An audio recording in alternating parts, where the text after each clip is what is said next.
Hello ప్రియమైన ప్రజలారా ఎలా ఉన్నారు? అందరూ బాగున్నారా? పెళ్ళికి ముందు అమ్మైనా సరే, పెళ్లి తర్వాత అత్తయినా సరే, ఎవరైనా సరే పెరట్లో ఏదైనా పాదు గాని, మొగ్గ గాని పెట్టామంటే రోజు రోజు తర్వాత కానీ ఖచ్చితంగా వాటికి కాసిన కాయలతోనే మనకైతే కూర అయితే వండేసి పెట్టేస్తూ ఉంటారు.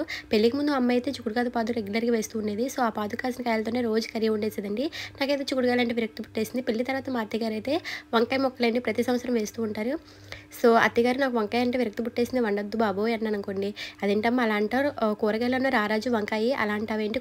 వంకాయలతో పచ్చడి చేసుకోవచ్చు, కూర వండుకోవచ్చు, ఫ్రై చేసుకోవచ్చు, గుత్తి వంకాయ అని మసాలా వేసుకొని వండుకోవచ్చు, ఇన్ని రకాలుగా వండుకోవచ్చు. కూరగాయలను రారాజు నువ్వేంటమ్మా అలా అంటావని చెప్పి నాకైతే వంకాయల పుట్టుపూర్వత్రాలు చెప్పి నాకైతే కనువిప్పు చేసేసారండి. ఇంకా ఫ్యూచర్‌లో ఇంకెప్పుడు కూడా వంకాయ కూర వండొద్దు అనేలాగా చేసేసారు మా అత్తగారు నన్ను. సో, మీ ఇళ్ళలో మీకు నచ్చిన కూరగాయ ఏంటో చెప్పేయండి. మీ ఇళ్ళలో కూడా మీ అత్తయ్యగారు గాని, మీ అమ్మగారు గాని ఇలానే ఉంటారా? లేకపోతే దీనికి కొంచెం డిఫరెంట్‌గా ఉంటారా? నాకైతే ఖచ్చితంగా కామెంట్ చేసి చెప్పేయండి. సరే ఫ్రెండ్స్, నా వీడియోస్ కనుక నచ్చితే లైక్, షేర్, ఇంకా సబ్స్క్రైబ్ చేసుకోండి. Bye friends.